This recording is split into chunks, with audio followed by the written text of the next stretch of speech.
Welcome back, everybody. I know it's hard to believe, but we are at the point where we're going to attempt to thread the Pfaff Model 30.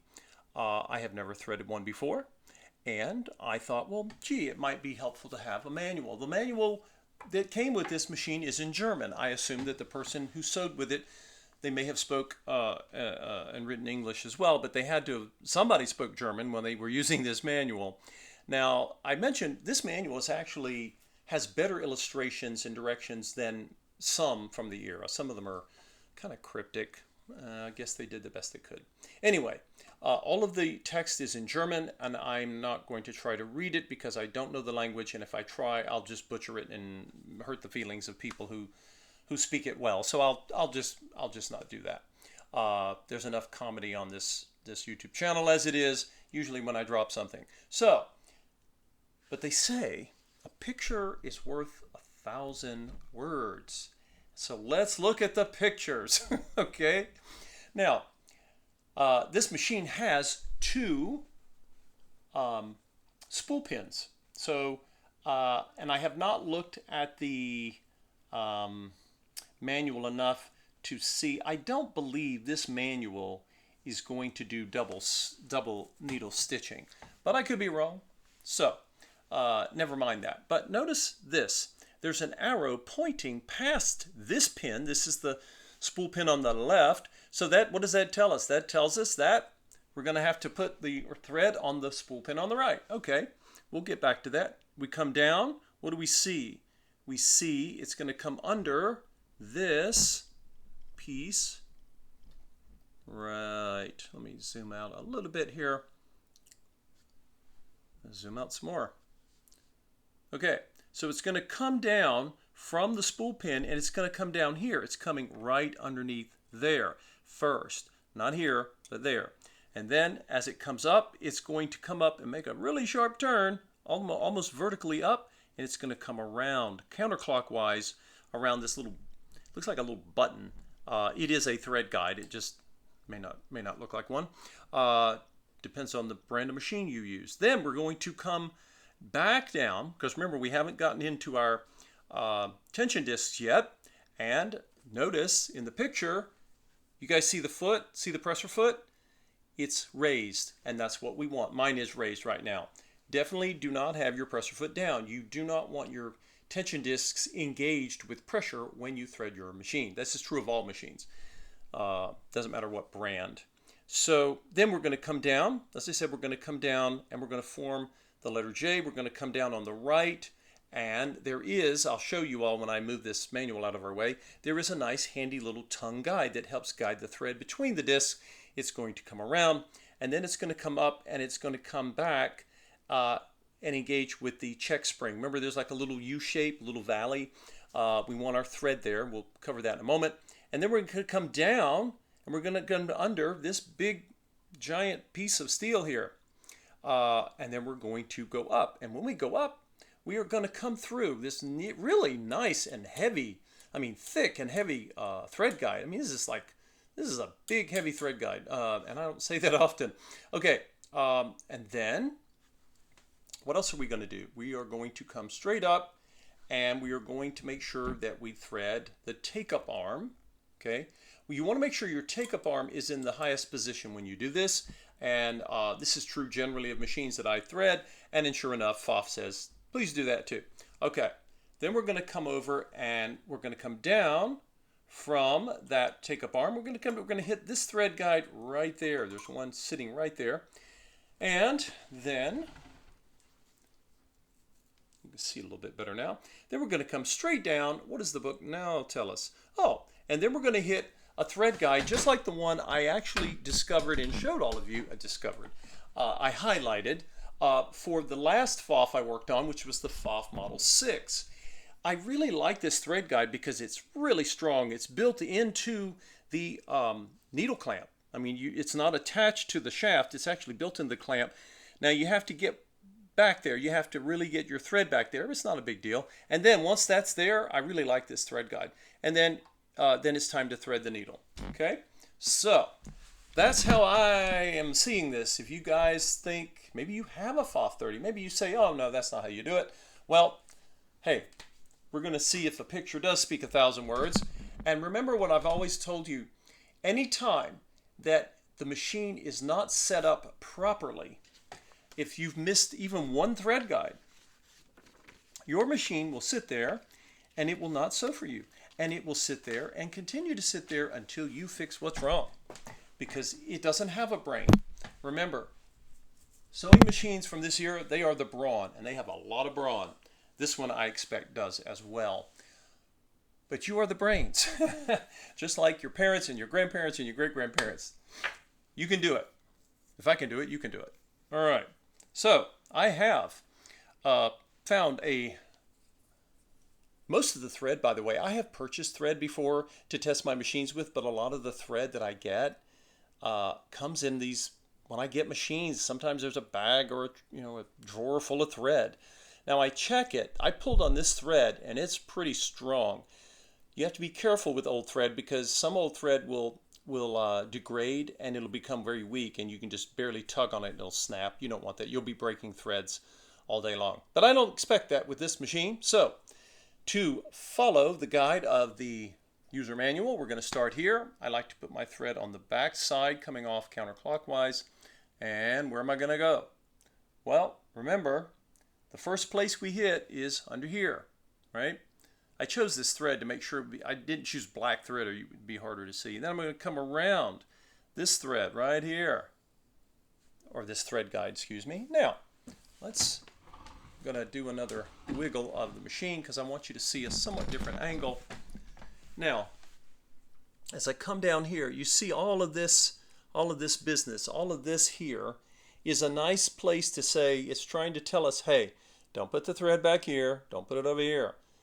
If you let the thread touch this little smooth glide, look what happens. The thread goes immediately between the two discs, which is where it belongs. They were trying to help the user out, because I can imagine a number of people, maybe they got in a hurry, they were busy, they had, fussy kids, and had to get a meal on, and I had to do some sewing, and they would misthread it and cause problems, and they would get really upset with the dealer that sold it to them. And this is probably, I'm just guessing, one of the reasons that this exists. Now, how are we going to thread this puppy? Let's take a look. This is going to be similar to some machines. Some machines have a nice fancy guide, some do not. So I've got the thread, and honestly the picture is not really showing me from this angle. I'm going to have to wing this, and you guys watch along with me. So I've come underneath. Remember, I'm forming that letter J that is so common. I'm coming up, and as I do, the thread comes with you, because as you pull it, it's sliding on that smooth steel. Now, I don't need to I come up to about 12 o'clock here. I don't need to go way over here. I'm coming here, and then I'm going to come down. And now I'm exactly where I have been with other machines. You've seen me do this. There's the check spring, nice and bouncy. And the thread is now in that little valley space. I call it the valley space, down in the bottom of here's the check spring, and there's the U, right? So I'll tell you what, let's do this again. We'll have a closer up view, because I know a lot of you say, hey, wait. I do that when I'm looking at YouTube videos for other things other than sewing machines, but I have other hobbies that I have to look at YouTube videos, because I don't know how to do those things, and I learn other activities on YouTube, and I have to often back up. So again, we hit that nice little guide. The thread is right between our tension discs, which are loose because our presser foot is up. Now watch, as I bring the thread around, it just follows me. It's nice, and it covers the edge of that disc is nice and smooth, and it comes up, and I have the thread between the discs. And now notice I'm trying to clear this outcropping, this spring. The check spring has, I don't know if this shows up for you guys. You guys see the check spring here as I'm moving it, right? We have to get past that end of the check spring, and then we come down, and now our thread is there down in that little valley, that little U shape, and we are good to go. So where do we go from there, though? You guys remember what this thing said? I'm looking at it now. Okay, we need to come under this giant piece of steel. Okay, and when we do that, we're not done. here is, look at this giant, and I mean huge, this huge thread guide. My gosh, that's some thick steel. Now I'm going to just guess. They're showing it goes through there, and if they probably described it in German. I don't speak that language, so here we go. I'm going to try to get. Let's see if it threads. Look at that. It did. I was just guessing, and you can guess too. Let's come out and I'll show that to you again. For those of you who know this machine, this may be painful to go this slow, but a lot of people are seeing this for the first time, so please pardon us. Okay, so I come here and I thought, well, it's either going to be over this way or this way. Let's try coming behind. So I take the thread behind. You don't need a screwdriver. You just need. I was trying to use the screwdriver to point. I just push the thread back, and then I want to. Whoops! No, don't get tangled in there. Okay, I'm going to take my thumb. Okay, and I got my left forefinger and my right thumb, and I've got the thread. Okay, I'm going to come back and see if it'll follow around. It did, like a little corkscrew. Oh, I love this. That's my favorite thread guide of all time so far. Okay, now what? We are making our way up the machine to the take-up arm. Remember, your take-up arm should be in the uppermost position. And doing all of this has made my thread a little rough on the end there. I'm just gonna cut that tail and get a nice fresh end of the thread. It'll make it easier for me to.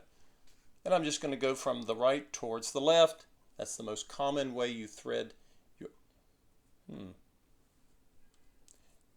There is something binding us here, and I wonder. All right. There's a lot of tension on this right now, and I do not have my tension disc engaged.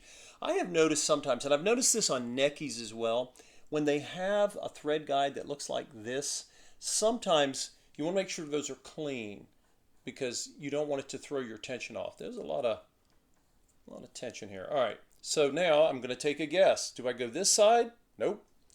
How about the back? Or the back side of it? No, let's try the front. Front again. There we go. You try it and experiment until the thread goes through the guide. Again, it was designed to go through the front. I didn't know, so I tried it both ways. Okay. Oh, okay. So now we're getting down to the end, I promise. Once you have threaded your machine that is new to you, those of you who've had to deal with new machines know this. Eventually, you just memorize it, and you don't even need to look at the manual or some guy, taking 14, 15 minutes plus to tell you about it. Okay, so I've got the thread. I better zoom in here because this is one of those things that's not easy to see. Okay. Now, this is our thread guide. And I'm not sure I like the way this is displaying. I'm going to change our angle again here because it's an odd thing to show. That might be a little bit better. Okay. Yeah. So again, if you remember from the Pfaff Model 6, this is designed so the thread doesn't pop out of the guide easy. You just have to know which way to go. There. Oh, I just did it. I can't look. I must have learned from the other machine. Let's try that again. I'll show it to you. So the angle that you enter this thread guide is sort of like, 1 o'clock, maybe 2 o'clock. And the reason is to keep it from popping out. And as long as you know this, notice what I'm doing here, right? It's like, gosh, it looks like you're flossing. So I'm going to I'm taking the thread in my hand. I've got it caught between my left thumb and my right forefinger. And looks like I'm flossing the machine, but I'm getting into that 1 o'clock angled slit, and there we go. And it should be fine from there. You really shouldn't have any issues with that thread guide, and it really shouldn't come out. It should be there. All right, just one more threading here. We're going to, and once I have enough of my thread in hand here. I'm lowering the foot just to give me better access to the needle. Size 16 needle should be great. As long as I have good light, I do okay. I'm very nearsighted, so I normally, if it's close up, I do okay. All right.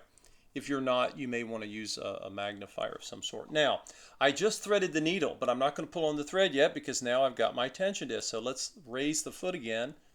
All right. So this thread has many places that it touches before it comes down here. And so I'm just playing with the tension knob here to make sure that I know how much tension is on this thing, because this is it's pretty stiff. The upper tension is. So my prediction is I got to get this tension dealt with, and I really won't know for sure until I get fabric there, right? I mean, how am I going to know? But I wonder if it's going to start puckering. We'll see. All right, let's go ahead and get our bobbin thread pulled up, and there it comes.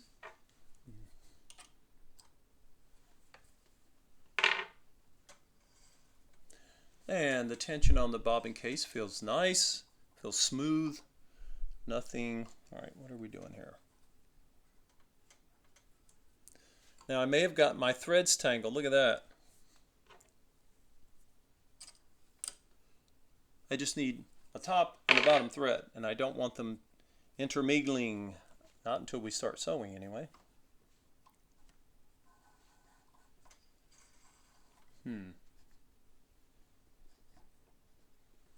All right. Tension feels kind of stiff here, guys. Again, when you have a machine that's new to you for the first time, you don't even know, you're basing your experience on other machines, and we're going to find out if this machine likes to sew or if it needs adjustments. This is why I do test stitching on all of my machines. How else do we figure out if our machines are happy? Because if the machine's not happy, we know it's not going to sew very well. All right, that is the threading of the Pfaff Model 30, done with pictures alone. And like I said, if you search, you should be able to find a manual for this machine in English and in other languages as well. It may be in French or Spanish, I don't know. I don't know. It depends on where the machine was marketed, in which countries. So if they sold them in Quebec, they probably had it in French here in Canada. So thankfully, the pictures worked well. And usually, if you can find the manual online, usually you'll see a PDF, and they're usually not that expensive. Anyway, if you have enjoyed this video or found it useful, or anything on this channel, please consider donating. Click on the Buy Me a Coffee link. It will take you to my Buy Me a Coffee page. You'll know it's my page. You'll recognize it, and you can decide if you'd like to donate to help me find and rescue more of these machines. If you are not a subscriber, considering clicking on the subscribe button. I sure appreciate you coming to the channel, spending time here listening to me ramble, and I will see you in the next video, because in the next video I think we gotta do some test stitching and see, is it actually going to sew a stitch? Because if it doesn't, it's a beautiful object d'art, but I would really like to put it in the hands of someone who can make things with a machine that was built to last. Thank you, everyone. I appreciate you watching, whether you're a fan of Pfaffs or not.